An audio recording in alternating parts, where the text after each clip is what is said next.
Nggak bisa. Apa yang saya katakan itu semua ada dasarnya. Silakan kalau kalian mau. Bantahlah. Tidak bisa kalian bantah itu. Oke, kita kasih naik ada Umi Athar. Umi Athar. Silakan Umi Athar. Nah, terpental. CPI matikan kolom komentar. Karena dia udah trauma dia. Dia sudah mendapatkan jawaban sebenarnya dari saya. Jadi mereka itu ingin mengatakan bahwa penyaliban itu iblis berjasa di dalam karya keselamatan Kristen. Kita tahu bahwa di dalam salib itu muncul keselamatan. Dari salib itu muncul penebusan dan pengampunan dosa. Ya, amin. Lalu Muslim ingin membuat satu satu narasi bahwa itu adalah atas jasanya iblis. Saya bilang kamu tidak waras lagi. Karena dia ingin mengatakan atau karena ada orang-orang oknum begitu yang mengatakan bahwa yang ingin supaya Yesus disalib itu Bapa sendiri. Memang kalau Anda mengatakan begitu, ya pasti kesimpulannya iblis berjasa. Karena iblis melaksanakan kehendak Bapa di surga. Karena begini teman-teman, memang di gereja itu diajarkan begitu. Iya, kita mengimani bahwa dari salib itulah muncul keselamatan, muncul penebusan dosa. Ya, amin.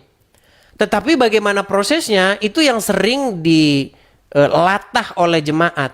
Jadi Bapa di surga itu tidak menginginkan, ya, Bapa di surga itu tidak berkehendak supaya anaknya disalibkan, tetapi membiarkan. Membiarkan sama berkehendak beda. Saya kasih contohnya. Contohnya begini. Kalau Anda punya anak balita yang belajar jalan, pasti Anda akan mengkehendaki supaya dia itu bisa berjalan. Sehingga Anda lepaskan anak itu berjalan. Kehendak Anda itu bukan dia jatuh. Tetapi Anda mengizinkan anak Anda itu terjatuh. Bedakan antara ingin supaya dia terjatuh dan mengizinkan dia terjatuh. Itu harus Anda bedakan. Kalau ingin supaya anak Anda terjatuh, itu kehendak kita sendiri, berarti kita orang tua yang tidak waras. Tapi kalau kita mengizinkan anak kita jatuh, kita biarkan dia jatuh, itu bukan berarti kita ingin dia jatuh. Nah, begitu juga di dalam proses penyaliban itu. Bapa di surga tidak menginginkan, tetapi dia mengizinkan iblis melaksanakan kemauannya. Gitu loh. Nah, ketika iblis melaksanakan kemauannya, Bapa di surga membalikkan itu. Membalikkan rencana iblis itu. Jadi iblis ingin membinasakan, tetapi Bapa di surga memberikan jalan keselamatan. Itu yang disebut dengan dari kutuk menjadi berkat. Contoh-contohnya itu sangat banyak di dalam Bible. Ya, contoh-contohnya itu banyak sekali di dalam Bible. Bahkan dalam kehidupan kita sehari-hari. Ya, contoh misalnya di dalam Bible, bagaimana Yusuf ingin dicelakai oleh saudara-saudaranya, ingin disingkirkan dia oleh saudara-saudaranya.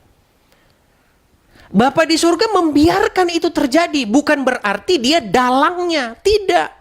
Dia bukan dalang supaya Yusuf itu dibuang ke sumur, tetapi dia izinkan itu terjadi. Dan kita tahu yang jahat itu datangnya dari iblis. Yang baik itu datangnya dari Bapa di surga. Ketika Yusuf dibuang ke sumur, hendak disingkirkan, ya disingkirkan oleh saudara-saudaranya, justru itu menjadi berkat jalan keselamatan bagi bangsa-bangsa lain. Sehingga bangsa-bangsa lain makan daripada Yusuf. Sehingga bangsa-bangsa lain mendapatkan gandum. Bahkan bangsanya sendiri mendapatkan makanan. Ketika terjadi kelaparan 7 tahun di seluruh bumi.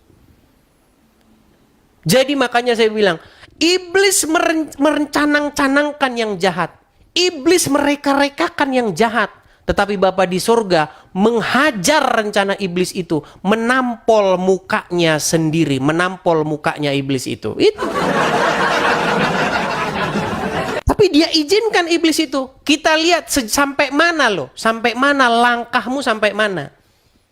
Itulah dahsyatnya Bapa di sorga. Dia menghendaki itu bukan menghendaki Yusufnya di ini, tetapi dia mengizinkan. Mari bedakan, menghendaki dengan mengizinkan, harus Anda bedakan itu. Seperti itu ya. Dia izinkan iblis melaksanakan aksinya. Kita lanjutkan kembali. Itu sebenarnya kan kita memperdebatkan itu sama Yusuf. Dan dia memang sudah kapok ketika dia diskusi dengan saya waktu bahas itu. Jadi dia udah nggak punya celah. Dia tidak punya celah untuk mengatakan bahwa iblis berjasa. Sehingga dia untuk diskusi yang kedua dia nggak berani lagi. Janjian kita jam 7 sampai jam 8 dia nggak datang-datang.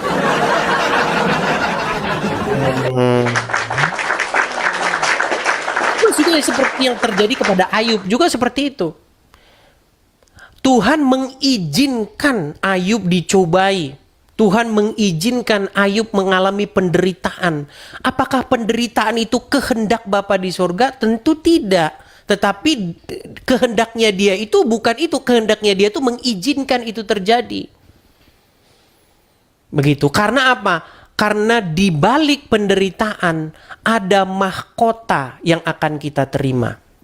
Bukankah itu yang dijanjikan oleh kita, orang-orang percaya? Bahwa jikalau kita sanggup menderita, sanggup memikul kesengsaraan kita, tapi tetap setia sampai mati, kita mengikuti teladan Tuhan Yesus.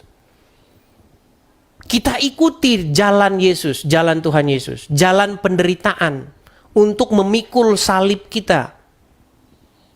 Jadi jangan lari. Jangan lari dari salib.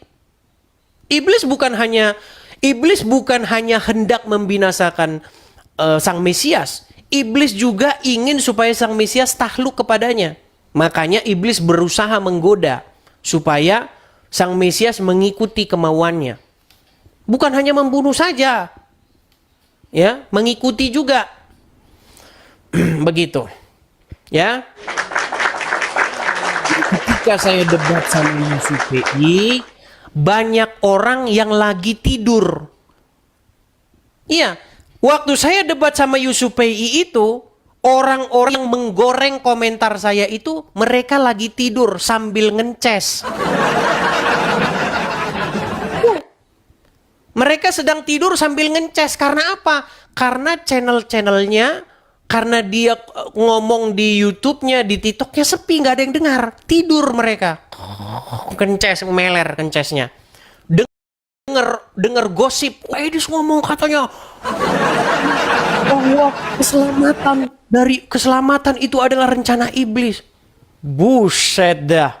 Langsung dia rebut mikrofon saya. Jadi makanya teman-teman yang saya bilang, orang yang menggoreng omongan saya itu adalah orang-orang yang sedang ngiler waktu saya debat sama Yusuf PI. Orang-orang yang sedang tidur waktu saya debat sama Yusuf PI, tetapi dia berusaha ingin merebut mikrofon dari tangan saya. Itu. Makanya saya bilang mental algoritma.